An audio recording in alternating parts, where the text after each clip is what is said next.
will see globalization. As you can see the cartoon, what you can understand by the cartoon? What is globalization?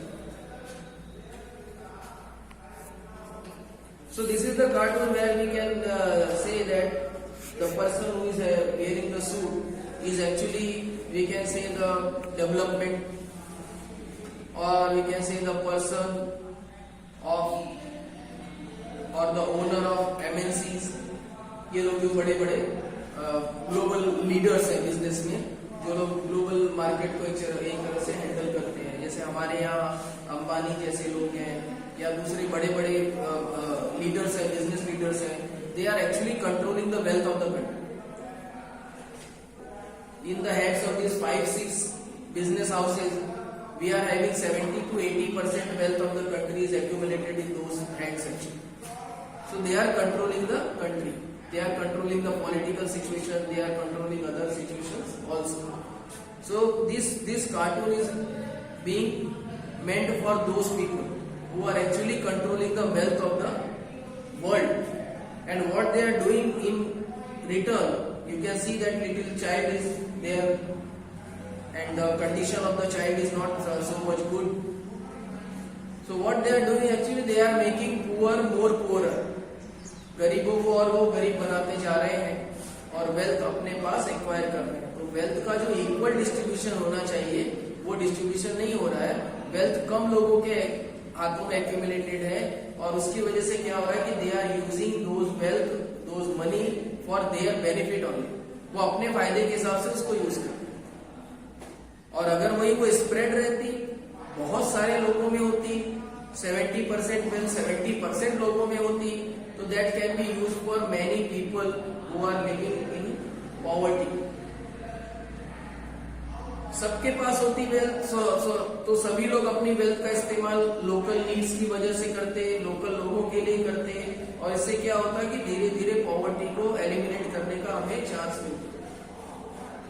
But because of these people, they are interested in earning money, they are interested in profit. तो वो लोग क्या करते हैं भाई, जहां profit होगा वहीं पैसा लगेगा, बाकी तो वो बेवजह की सोशल सर्विस क्यों करेंगे. They show that they are doing so many things in social world also, but that is not enough actually as compared to the wealth they are acquiring from our market. So in the past 2 to 3 decades, more and more MNCs have been looking for location around the world which would be cheap for their production. Foreign investment of MNCs in these countries has been rising. At the same time, foreign trade between countries has been rising rapidly. A large part of foreign trade is also controlled by MNCs. For instance, the car manufacturing plant of Ford Motors in India not only produces cars for Indian market, it also exports cars to other developing countries and export car components for its many factories around the world.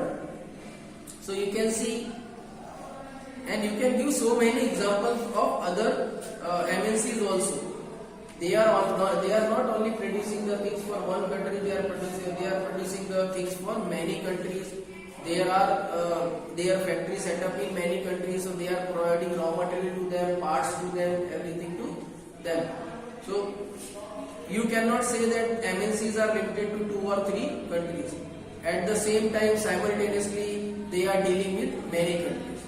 So this is what globalization has actually enabled the MNCs to do the things. The result of greater foreign investment and greater foreign trade has been greater integration of production and market across the countries.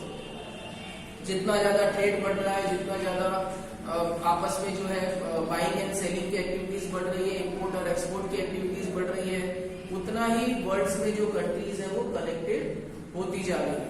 ज्यादा से ज्यादा connection हो रहा है और एक दूसरे से करस्पॉन्डेंस जो है वो ज्यादा से ज्यादा हो. You can go to Google search, you can go to WhatsApp, you can go to Facebook, and you can connect yourself to any part of the world. At the any corner of the world, you can connect to that particular person if you want to connect. So this is how you are actually able to connect to the world in a very less time. पहले ऐसा नहीं था. पहले हमारे पास कोई ऐसी technology नहीं थी कि हम ऑस्ट्रेलिया में किसी से बात, और अभी तो आप जानते हैं कि we can make video calls and we can see that person properly very easily. ऐसा लगेगा जैसे हम लोग आमने सामने बैठकर बात कर रहे हैं. So this is happen to be, अभी जैसे WhatsApp पर वीडियो कॉल है, नॉर्मल दूसरी वीडियो कॉल पहले होती थी, जो नॉर्मल वीडियो कॉल होती थी उसमें बहुत चार्ज लगता था, तो वीडियो कॉल इतना आसान नहीं था. लेकिन फेसबुक पर आ गया, वीडियो कॉल पर इस पर आ गया, आपके क्या कहते हैं व्हाट्सएप पर आ गया.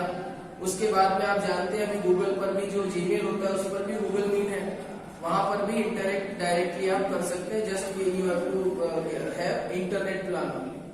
तो कितना इजी हो गया कि हम कहीं भी वर्ल्ड में किसी से बात करना चाहते हैं, और यहाँ भी इंडिया में भी कोई गांव से फोन कर रहा है, कोई दूसरे सिस्टर के यहाँ से फोन कर रहा है, दूसरे रिलेटिव्स है, किसी का कोई फंक्शन है आप नहीं पहुंच पा रहे तो वो लाइव दिखा रहे हैं आपको. You can see live and talk to them and whatever you want you can chat with them lively. So all these things happen because the globalization process has enabled all these things to happen very easily. Otherwise earlier it was not so much possible. Globalization is this process of rapid integration of interconnection between countries.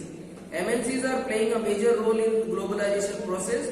More and more goods and services, investment and technologies are moving between countries. Now you can see, if you go back 10 years or 15 years back, you can imagine कि there were very less product available in the market. This, that basket. You have to choose from those type of products only. Now we can see whenever you go to market, or maximum when we check in the online orders, we can see that there are variety of products and there are many companies who are producing that particular product. So you can choose the product also, variety of product also, and you can choose the standard company of which product you should buy.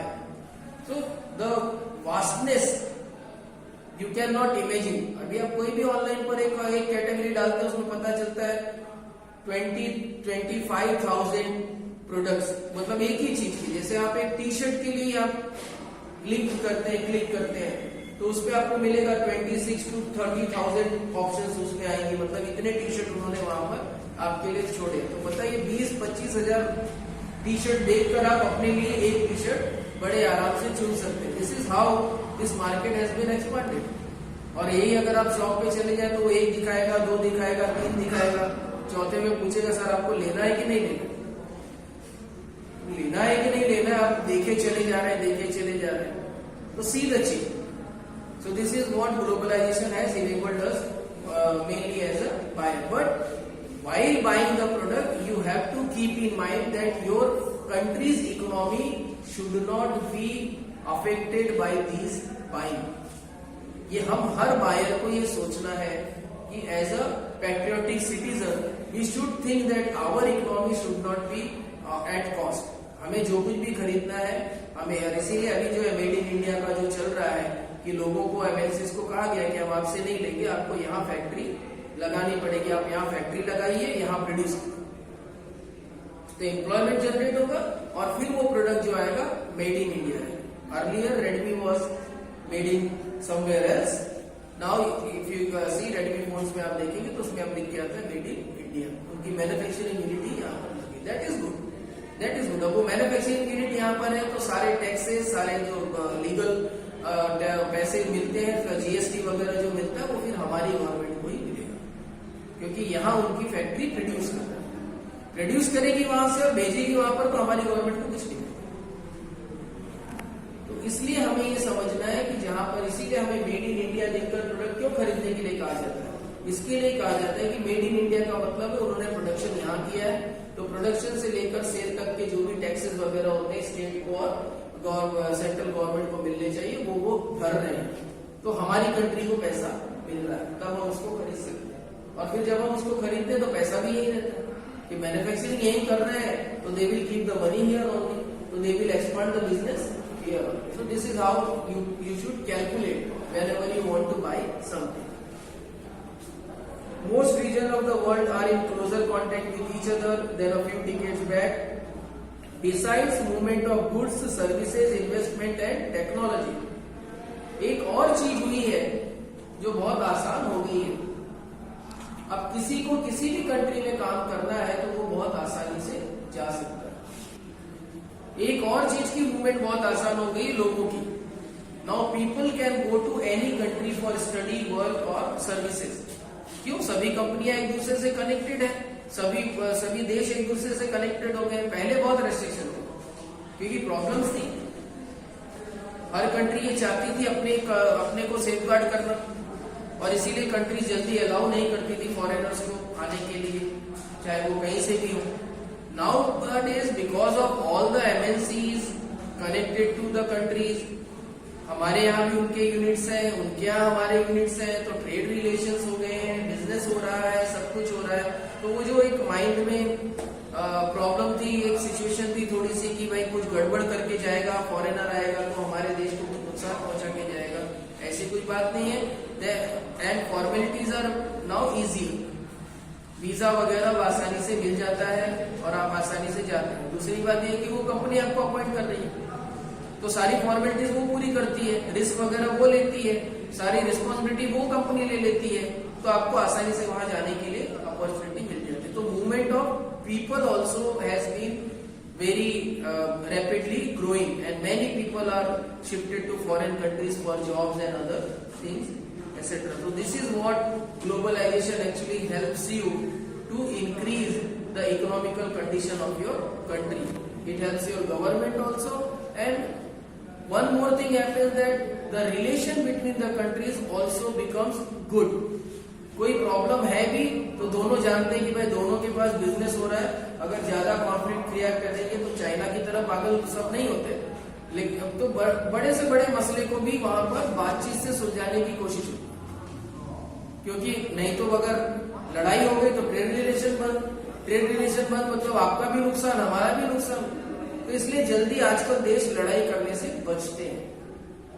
वो भले ही कितनी भी debate कर लेंगे लेकिन लड़ाई करने के उस पर प्लेटफॉर्म पर नहीं जाते, because they know that they are having so high amount of trade relation that will damage the economy of the countries. So that's why they are having patience. तो ये भी हुआ है ग्लोबलाइजेशन की वजह से कि सबको सोचना पड़ता है कि अगर हम लड़ाई कर लेंगे तो हमारे रिलेशंस बिगड़ जाएंगे और हमें बहुत नुकसान हो सकता है। तो this is what globalisation has actually given to us.